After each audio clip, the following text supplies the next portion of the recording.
Good morning, everyone. Thank you for coming to this important press conference, and I want to thank my colleagues, Senator Bond from Missouri, Senator Klobuchar from Minnesota, and we're expecting several other senators.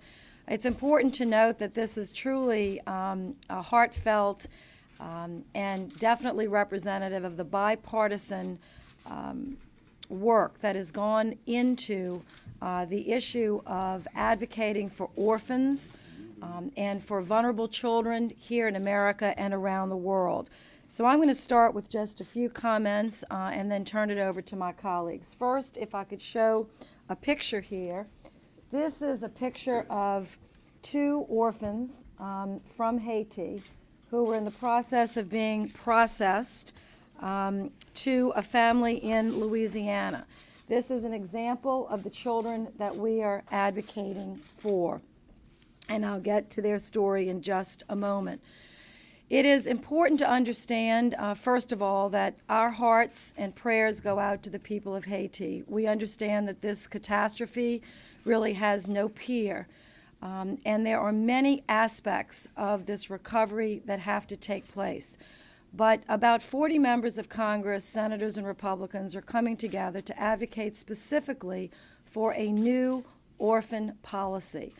Just like our government is trying to work with the Haitian government to rebuild better, to rebuild stronger buildings, better infrastructure, we want to work on a better child care policy, a better orphan policy than was present before this earthquake. Americans' hearts are open. Their homes are open to children who have lost everything, have lost parents, have lost every member of their extended family. And we believe, as members of Congress and in the United States government, that children belong in families, not in institutions, not in orphanages, not left alone to raise themselves, but in families. And our policy in the United States should be, number one, according to our laws and treaties, keeping children with the families to which they're born if possible. When it's determined that that is not possible, keeping them with birth families or with relatives, placing them with a relative if they can't be with their birth families, and then if not, placing them within country, and then if not, placing them somewhere in the world. And I want to just give you some statistics that'll help understand the dilemma and the challenge in Haiti. According to the UN, which defines orphans as children who have lost at least one parent, that is the definition. I'm not sure I agree with it, but that is the UN definition. The United States has 1% of its children defined as orphans, 2.8 million. The Dominican Republic, just for comparative sake, has 170,000 orphans. This is before the earthquake. Haiti has had 380,000 orphans as defined by the UN before the earthquake. We can only imagine that that number potentially has doubled or tripled, potentially even quadrupled. We don't know, but I promise you it has increased. Now, if you extrapolate these numbers, which I won't do in this press conference, but will give to the press, basically we have about 100,000 children in the United States that are ready to be adopted. The parental rights have been terminated based on this number of 280, 500,000 in foster care. We have about 100,000 children that are truly orphaned in the United States. Their parental rights have been terminated. They have no family. We work very hard to get those children adopted every year and have been doing a very, very good job. Last year, 55,000 of these children were placed, and 367,000 of these children in foster care were reunified. So the United States system is not perfect, but it is a modern model. Okay, it is a modern model. It is a model that is being used by many nations in the world. We're here today to advocate for a more modern model for Haiti, to identify orphans, truly orphaned, try to reunite them as quickly as possible, and if not, find them a home somewhere in the world, in the human family. I'm going to turn it now over to Senator Bond and then to Senator Klobuchar in order of arrival, and then we'll get Senator Grassley and Senator Stabenow. Thank you very much. Thank you very much, Mary.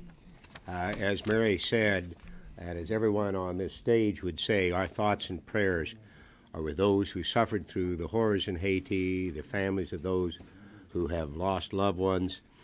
And it is clear that the relief and rebuild efforts to help our friends in Haiti put their pieces of lives back together will take years.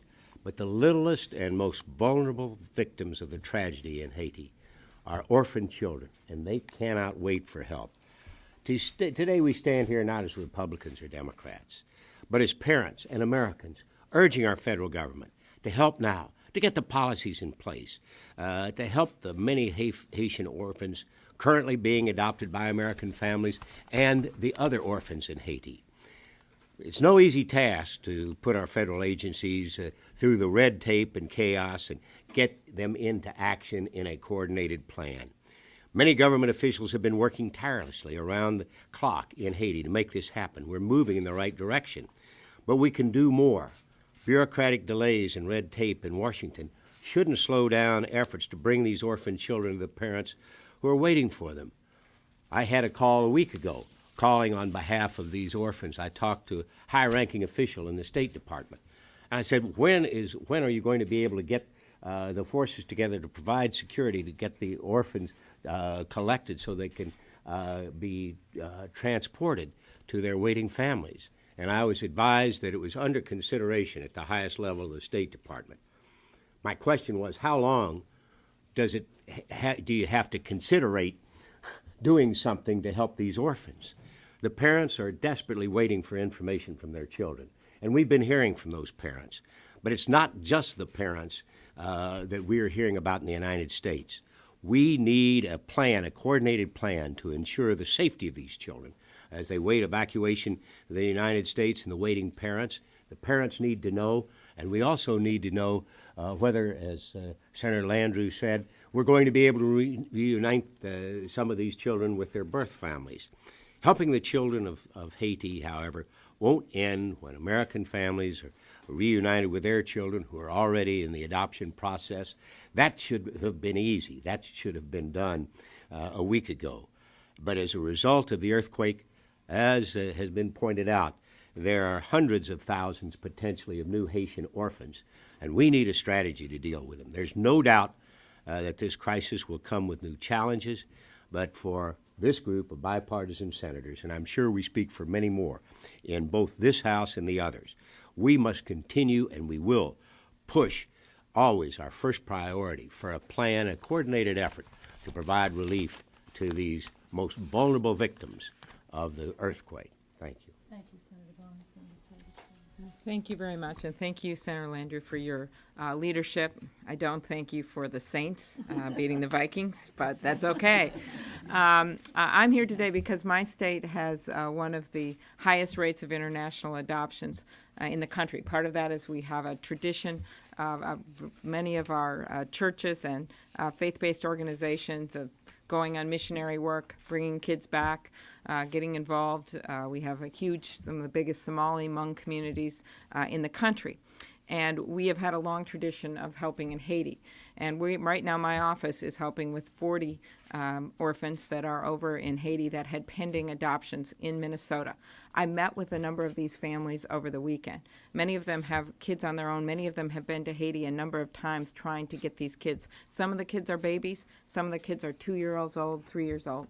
One of the best examples of this, and one good example of where our government actually came through and got something done in light of all these tragedies and many demands, they were able to get the babies out, two-year-old twins, for a woman named Betsy Sather.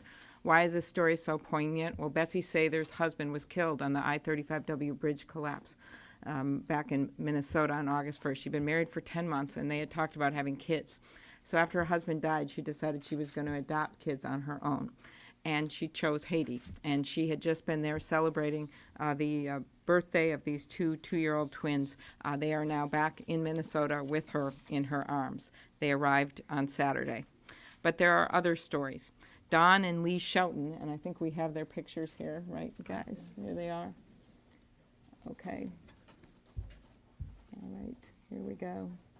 Don and Lee Shelton are adopting 2 kids, and they were thrilled to be united with their daughter, Patricia, right there, on Saturday night, only to be devastated to find out that their son Philippe was still at the orphanage in Haiti. And these are siblings, so they were able to get one child out, but not the other. Ginger and Dale Reynolds, who I met with over the weekend, there they are adopting 2 kids, Rosaline and Rudley. What is striking about this family is that Ginger still signs all of her emails to me and to my staff with blessings, that they are still incredibly positive despite the fact that these 2 children are sleeping in a tent in a driveway in Haiti. They want to help all families. When I met with them, they brought another family who was not as far along in the adoption process, had not heard anything from the State Department.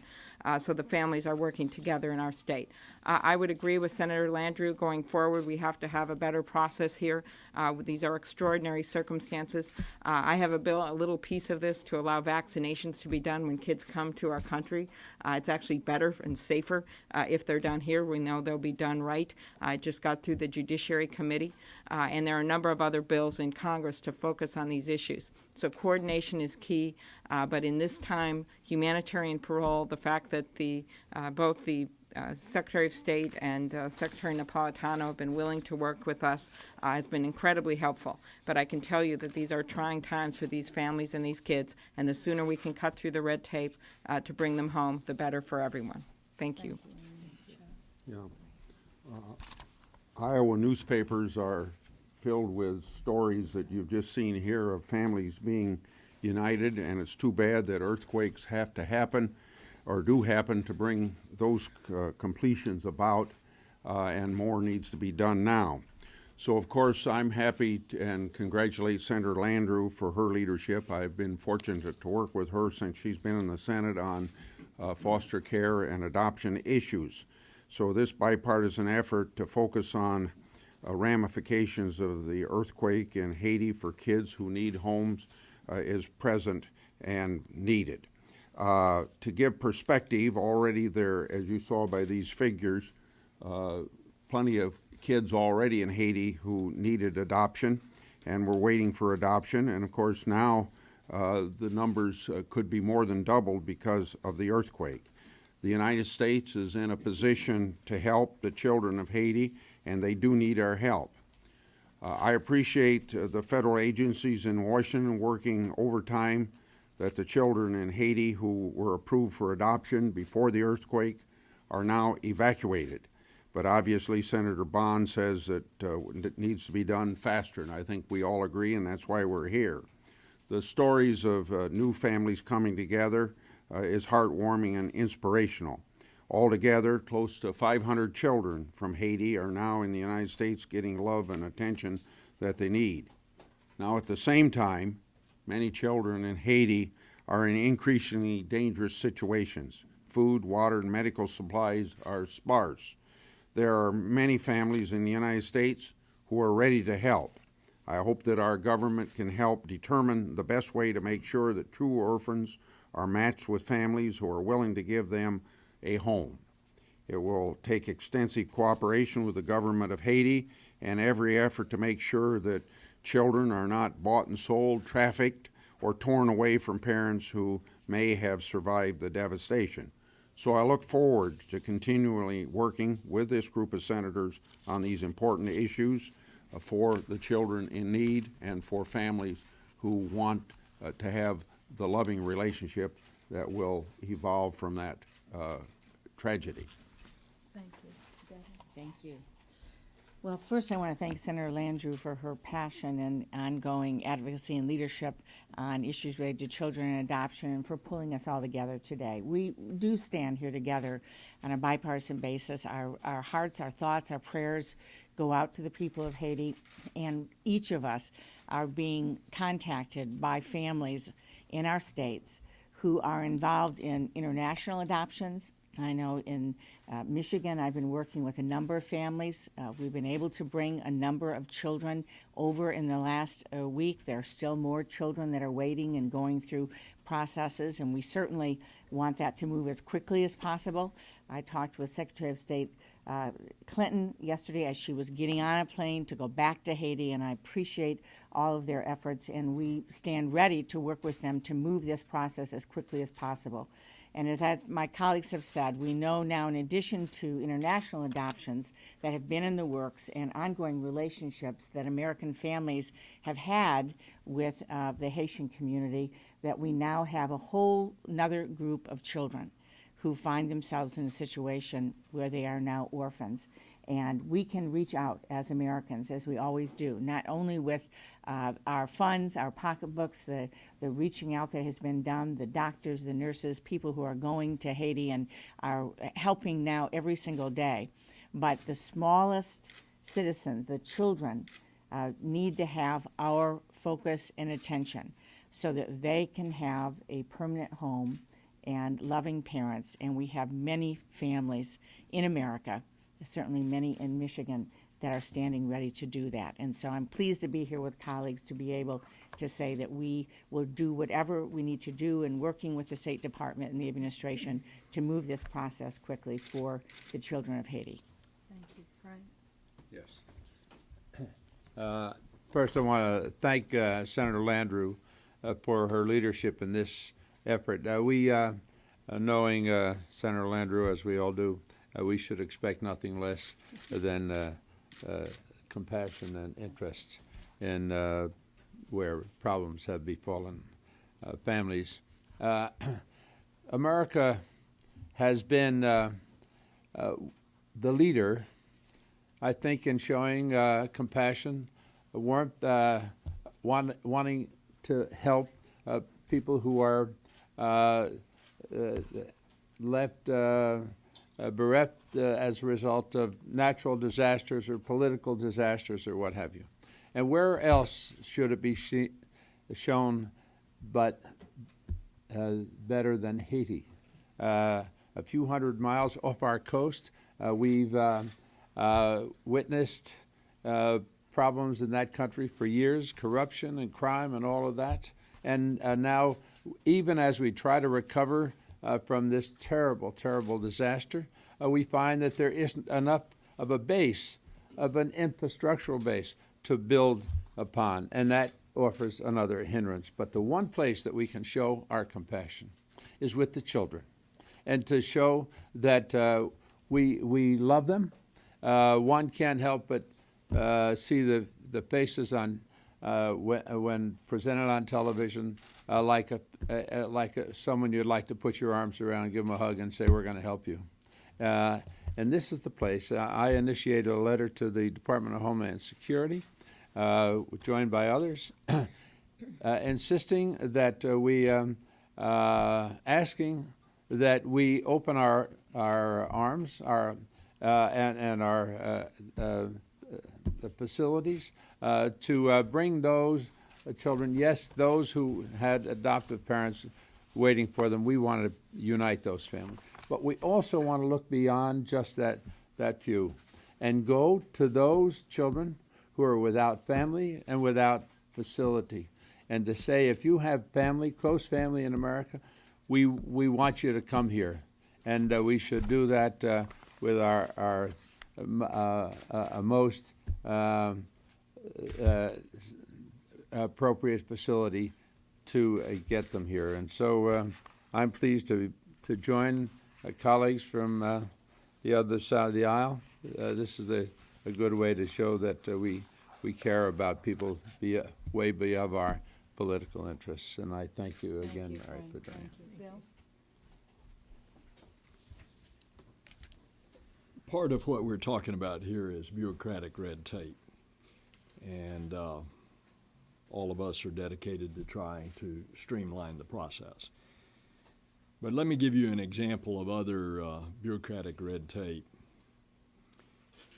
Since a lot of the initial doctors in came from Miami, and they have dying children but for getting them to a secure medical facility. This was before the USS Comfort arrived. You can't believe the amount of bureaucratic red tape to try to get them approved to get into one of the children's hospitals. Or in the case of 3 children that were on the USS Comfort, and our Miami doctors saying that they're going to die unless you get them to the Ryder Burn unit at Miami-Jackson. Fortunately, we got them out in time, and those children are going to survive. And that was only 3. When you have a major disaster like this, bureaucracy does get in the way. We have to abide by the immigration laws. We have to make sure that all that is done, that the T's are crossed and the I's are dotted. But that's going to be a continuing problem for the medical help as well as for the adoption of these children. Now, I just want to say one other thing. I have visited with some of the victims, and I've been to Haiti many times. The Montana Hotel is a 5-story structure, and when it collapsed, it pancaked down. The people who survived were on the 5th floor, like Lieutenant Colonel Chris Thomas, United States Southern Command. He's banged up pretty good, but he survived. But his colleague from Southern Command, Major Borland, was in his room on the 2nd floor, and he hadn't been found. Nor have the 4 students and 2 professors from Lynn University who were down there and had arrived only the day before in a humanitarian mission with another NGO called Food for the Poor. They were in that hotel and still are. And of course, we've got the problem of cutting through all the red tape and all the chaos in Port-au-Prince to try to get so those families can have closure. Thank you very much, Bill. Let me give you the names of these 2 beautiful children. David and Rebecca Erickson from Shreveport are trying to adopt Brunel and Bunny, ages 11, from Shreveport, Louisiana. And there's another photograph, if my staff will put it up, of Jennifer and Jeffrey Otell from St. Rose adopting Judah Benjamin, age 3. Now, just to wrap up and take a few questions, and I thank Senator Nelson for his presence, because being from Florida and, of course, Miami is a launching off point of so much of this, and he's been involved in every aspect of the recovery since the earthquake hit.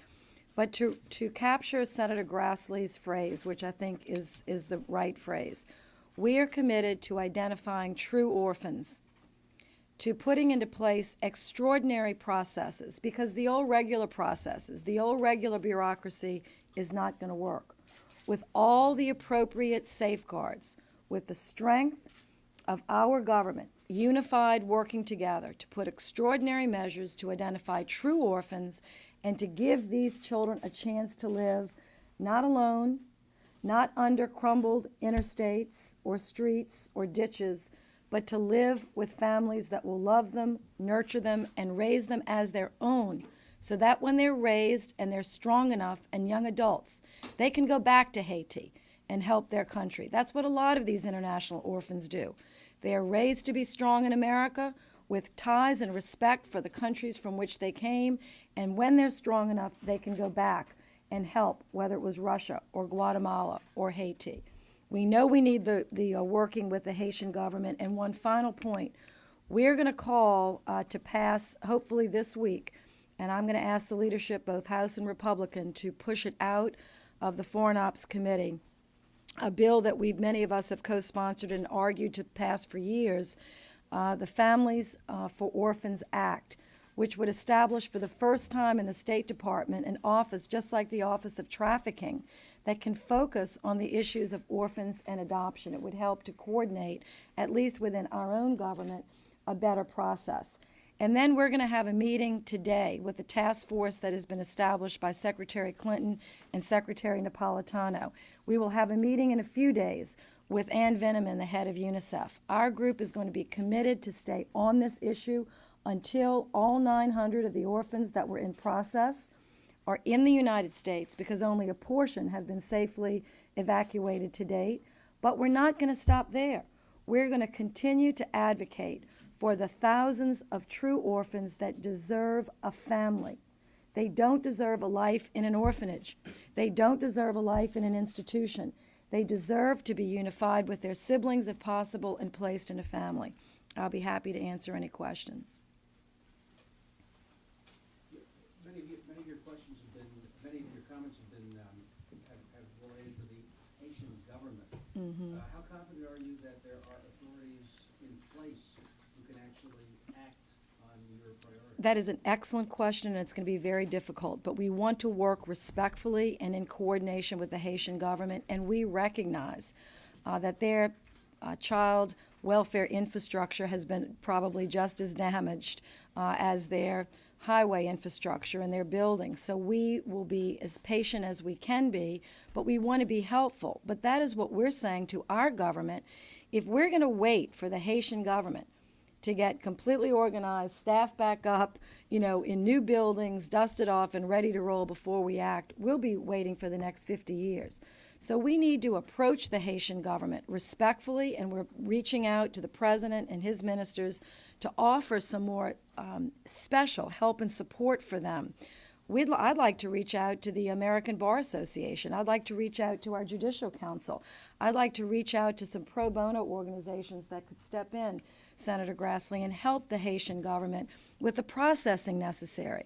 But just to say we can't do anything, or it's too complicated, or it's too difficult, is not an acceptable answer. So we're just going to have to find a better way. And if I could add, just talking to some of the families, it was difficult before the earthquake there. They were processing sometimes piles of 10 a day. And so these families had waited literally 2-3 years as it was. And so what we do know is that many of the families who've waited for long have extensive documentation on the American side of the adoptions and all the forms. And so that is what's basically being used in a lot of the cases, because many times, even when they do get their government going, the records of these adoptions are lost in the rubble in Haiti. And they acknowledge that, and that's why they've been willing, the government, Haitian government, has been willing to work with us on this humanitarian parole and bring kids over that clearly would not have been brought over even if there had not been an earthquake at this moment. It would have maybe taken years for some of them. And they need that orphanage space, could I add that, for these other orphans that are sadly out there on the streets. And so there's a reason for the other children as well that they'd want to bring these kids with pending adoptions back to America. Yes. Do you have the votes to pass the bill that you have? Well, we hope so. There's a tremendous amount of goodwill and virtually no opposition. It's just been, a relatively a small bill that gets caught up in a bigger agenda, but we're hoping to push that. Potentially the bill that Senator Klobuchar has about vaccinations. There might be other members that could submit bills along this line, but there is a need for some law changes, and we intend to use this opportunity to give these bills the attention that they deserve. Senator, there are a lot of international organizations like Terre Homes, Save the Children, that are saying under no circumstances let adoptions go through right now. It's too much chaos. It's out of control. Stop. Let some time pass and then see if we can move forward to adopt these children. And I personally was just in Florida watching one of the most chaotic scenes of my life, trying to orphans that were thrown, mix-ups, kids weren't even there, parents thought they were lost. The issue of human trafficking of children getting Okay, let me just stop there and say, I think those organizations are wrong. Now, I will say this with safeguards. I think they are dead wrong. This is the opportunity to educate the world about the needs of orphans everywhere. This is a tragedy in Haiti, but there are millions of orphans in Africa. There are millions of orphans in India. There are millions of orphans in Russia, in China, and in other places. And we do not need to shut down processes for adoption. We need to open them up. Now, having said that, I understand that there needs to be care and special help brought so that any child that has the chance of being reunited with a family member from Haiti should take preference. That is non-negotiable. It's not even argued. But to say that until all risk, 100% of the risk of mess up is eliminated, you can't move forward. You know, it would be like saying in America, if one bank gets robbed, shut down the banking system until we can catch the bank robber. That is the fault, and it's a wrong thinking. We need to be accelerating the process of child protection and adoption, even if it's temporary, with extraordinary measures, not stopping it. And I'm going to challenge those organizations every step of the way. This is the time to step up and say, I want to adopt. This is the time to try to save the life of children. This is the time to try to put safeguards in place to make sure that the legal, all the legal hurdles and appropriate safeguards. And that is, that's what we're up against, is an old-fashioned, out-of-date, risk-adverse, can't do it because it's never been done mentality, and we're about to push that over and start a new day when it comes to orphans in this world. Do you need anything? You just look at this picture and you picture these people have passed every background check. They've had all of their records vetted. They are okay. They've been okay to go ahead for adoption.